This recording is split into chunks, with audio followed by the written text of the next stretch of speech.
ആരാണ് കൽക്കി?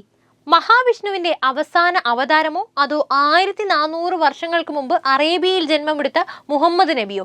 അതുമല്ലെങ്കിൽ താൻ കൽക്കി ഭഗവാനാണെന്ന് അവകാശപ്പെടുന്ന ആൾ ദൈവമോ? നമുക്ക് നോക്കാം ആരാണ് കൽക്കി. ഏറെ വിവാദം സൃഷ്ടിച്ച ഈ കൽക്കി അവതാരത്തിനെ കുറിച്ച് ഉയർന്ന വാദങ്ങളെ കുറിച്ചാണ് ഇന്ന് നമ്മൾ പറയുന്നത്. ഹൈന്ദവ വിശ്വാസപ്രകാരം മഹാവിഷ്ണുവിന്റെ 10ാമത്തെയും അവസാനത്തേതുമായ അവതാരമാണ് കൽക്കി എന്ന് പറയപ്പെടുന്നു. കൽക്കി എന്ന വാക്കിനർത്ഥം അന്ധകാരത്തെ അകറ്റുന്നവൻ എന്നാണ്. മാലിന്യത്തെ അകറ്റുന്നവൻ എന്നർത്ഥമുള്ള കൽക്ക എന്ന സംസ്കൃത ധാതുവിൽ നിന്നാണ് കൽക്കി എന്ന വാക്കുണ്ടായതെന്ന് കരുതപ്പെടുന്നു. ഭഗവാൻ ശ്രീ മഹാവിഷ്ണുവിന്റെ 9ാമത്തെ അവതാരമായ ശ്രീ കൃഷ്ണ പരമാത്മാവ് ശരീരം വെടിഞ്ഞതു മുതലാണ് കലിയുഗം ആരംഭിച്ചത്. കലിയുഗത്തിൽ ധർമ്മം ക്ഷയിക്കുകയും അധർമ്മത്തിന് ഉയർച്ചയുണ്ടാവുകയും ചെയ്യും. മനുഷ്യർ സത്യവും ധർമ്മവും ഉപേക്ഷിച്ച് അധാർമികമായ ജീവിതം നയിക്കും. ഭരണാധികാരികളുടെ ലക്ഷ്യം പണം മാത്രമാകും. ക്ഷാമം, സാംക്രമിക രോഗങ്ങൾ, വരൾച്ച, കൊടുങ്കാറ്റ് എന്നിവയാൽ ജനം കഷ്ടപ്പെടും. അപ്പോൾ ലോകത്ത് നിന്ന് അന്ധകാരത്തെ അകറ്റാനും തിന്മയെ നീക്കാനും അങ്ങനെ സനാതന ധർമ്മത്തെ പുനഃപ്രതിഷ്ഠിക്കാനും ഈശ്വരൻ കൽക്കി അവതാരം കൈക്കൊള്ളുമെന്നാണ് പുരാണങ്ങൾ പറയുന്നത്. ശ്രീരാമൻ, ശ്രീകൃഷ്ണൻ തുടങ്ങിയ അവതാര പരമ്പരയിൽപ്പെട്ട അവസാനത്തെ ദൈവ അവതാരമാണ് കൽക്കി എന്ന് കരുതുന്നത്.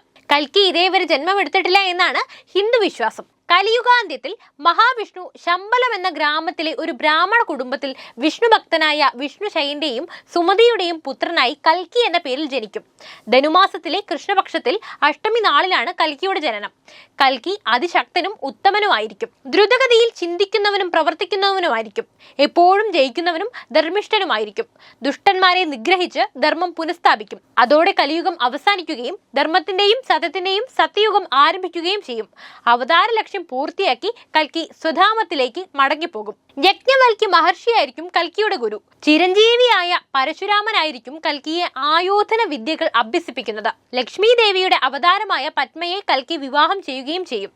ദേവദത്തം എന്ന വെളുത്ത ചിറകുള്ള കുതിരയെ വാഹനമാക്കി ഉഗ്രമായ കത്തിജ്വലിക്കുന്ന ഖണ്ഡത്തെ ആയുധമാക്കി മ്ലേച്ഛന്മാരെ മുഴുവൻ കൽക്കി ഭഗവാൻ സംഹരിക്കും. കലിയുഗമാകെ 4,32,000 വർഷമാണ്. കലിയുഗം ആരംഭിച്ച് ഇന്ന് വരേക്കും 1/4 ഭാഗം പോലും ആയിട്ടില്ല.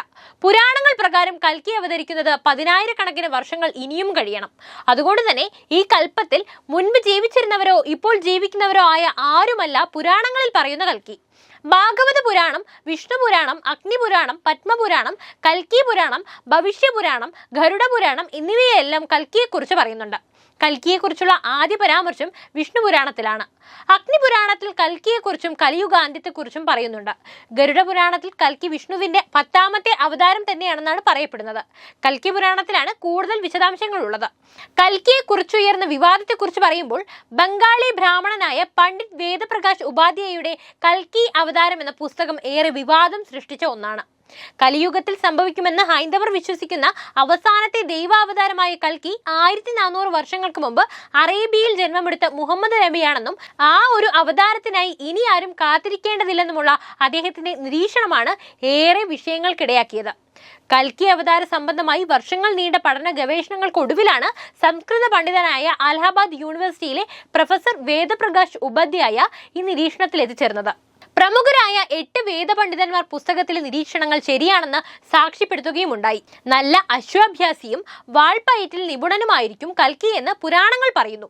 യുദ്ധത്തിൽ വാളും കുതിരകളും ഉപയോഗിക്കുന്ന കാലം കഴിഞ്ഞെന്നും അതിനാൽ കൽക്കി അവതാരം നേരത്തെ സംഭവിച്ചിരിക്കാനാണ് സാധ്യതയെന്നും വേദപ്രകാശ് ചൂണ്ടിക്കാണിക്കുന്നു. കൽക്കിയുടെ ജന്മദേശമായ സംബാൽ ദ്വീപ് 3 ഭാഗവും സമുദ്രത്താൽ ചുറ്റപ്പെട്ട അറേബ്യ തന്നെയാണെന്ന് അദ്ദേഹം വാദിക്കുന്നു.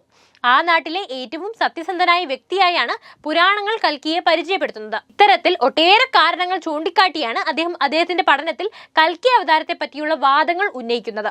ഇനി നമ്മൾ ആരാണ് കൽക്കി ഭഗവാൻ എന്ന് ഇന്റർനെറ്റിൽ തിരഞ്ഞാൽ ഇന്ത്യയിൽ നിന്നുള്ള ആത്മീയ അധ്യാപകൻ എന്നാണ് വിക്കിപീഡിയയിൽ നൽകുന്ന ഉത്തരം.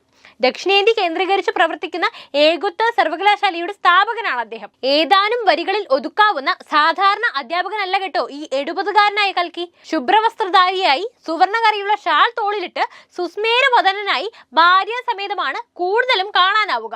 ലക്ഷക്കണക്കിന് അനുയായികളുള്ള അവരിൽ ഏറെ പേർക്കും സൗഖ്യാനുഭവം സമ്മാനിച്ച ശതകോടികളുടെ സമ്പത്തിനുടമയാണ് അദ്ദേഹം. ജീവിത പങ്കാളിയെയും ഭഗവാനായി കണ്ട് അനുയായികൾ ആരാധിക്കുന്നു. വിവാദ ആൾദൈവങ്ങളുടെ പട്ടികയിലെ ഏറ്റവും പ്രസിദ്ധി ആർജിച്ച പേരാണ് കൽക്കി ഭഗവാൻ. കൽക്കി ഭഗവാന്റെ 3 ആശ്രമങ്ങളിലും സ്ഥാപനങ്ങളിലുമായി നടത്തിയ 5 ദിവസം നീണ്ട റെയ്ഡിൽ കിട്ടിയത് കണക്കിൽപ്പെടാത്ത കോടിക്കണക്കിന് സ്വത്തുക്കളാണ്.